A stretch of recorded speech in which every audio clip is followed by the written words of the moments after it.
Veteran animators Frank Thomas and Ollie Johnston were given the happy task of bringing 3 good fairies to life. At one point, Walt wanted the 3 fairies to all be alike, sort of like Huey, Dewey, and Louie. And we thought, that's not going to be any fun. So we started figuring the other way and worked on how we could develop them into special personalities.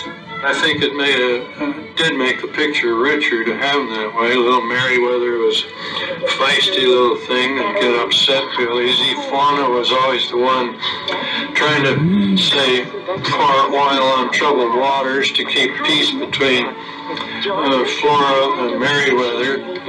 Because Flora was not what you'd call an appointed leader. She just automatically sort of became the leader because she had the best ideas.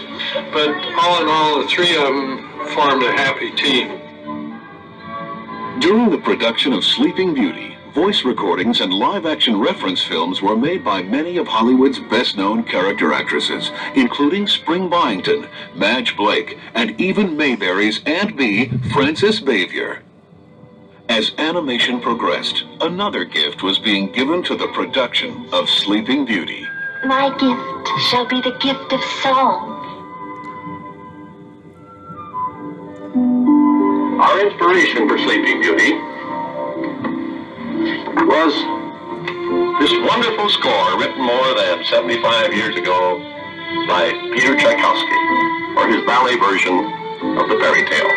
Bringing much of this music to life was a lovely young singer whose performance as both the singing and speaking voice of Sleeping Beauty was the beginning of her career as a star of the international opera stage. They had searched for a voice for Sleeping Beauty for 3 years, and I feel that probably the reason Walt Disney chose me to sing the part of the Princess Aurora was because I could easily negotiate my voice in the high register. And it was almost like an extension of speech for me because I'd sung that way since I was a little girl. I never lost that, and I know that he wanted everything to be in the Tchaikovsky classical style, but he wanted it to be easily understood and warm and young and joyful with a romance in it, and that's the way I felt when I was doing the music. And bring back our love song to Because of its strong reliance on classical music, Sleeping Beauty was recorded in state-of-the-art stereophonic sound. Similarly, its magnificent art and epic scope led to the decision to film Sleeping Beauty in the widescreen 70mm format. Sleeping Beauty is the first full-length animated feature photographed in what we call Technorama 70. Our previous features like Snow White, Pinocchio, and Cinderella were made for the standard-size theater screen. So they were shot on 35mm film like this. But Sleeping Beauty was filmed in Technorama 70 like this. That meant that all of our artwork, backgrounds, paintings had to be larger and more detailed. All of these special processes and meticulous attention to detail had a cost, not just in money, but in the time it took to produce Sleeping Beauty. In addition to the complexity of Sleeping Beauty's production, Walt Disney and his staff were stretched thin, hard at work on Disneyland, 3 television series, and numerous live-action films.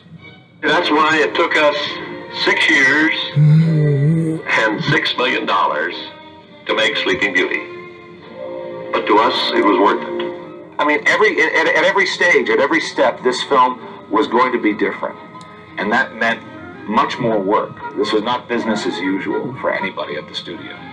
The picture was in animation longer than any picture I'd ever worked on, and since then either.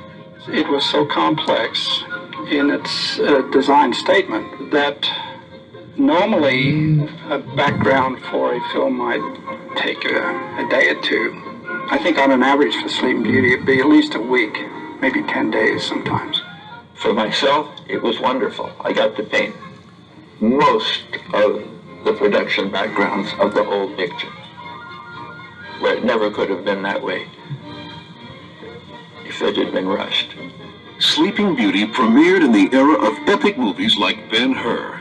But as was the case with many other epics, Sleeping Beauty was a gamble. Since it first opened, however, Sleeping Beauty has become one of the most financially successful films released in 1959, second only to Ben-Hur. And Sleeping Beauty has influenced a whole new generation of young people who have become the leaders of today's Walt Disney feature animation. I think it's something that our current generation of animators have taken greatly to heart in trying to make our current films stylistically and graphically as different from one another as we can. It's a level of craftsmanship to which we can all still aspire. Sleeping Beauty is certainly ranks right there among the top most influential graphic films in the Disney canon. In my family, ever since I was 5 years old, I was known as the guy who wants to work at Disney. So we know who to blame. It's Sleeping Beauty and all those brilliant designers, and it's Disney at its best. Little did I know Sleeping Beauty would be the film that would keep me in contact with young people. When I'm talking to young people, tell them to hold on to their dreams, work very hard. I was very lucky and so fortunate. It was a once upon a dream, and I loved every minute of it.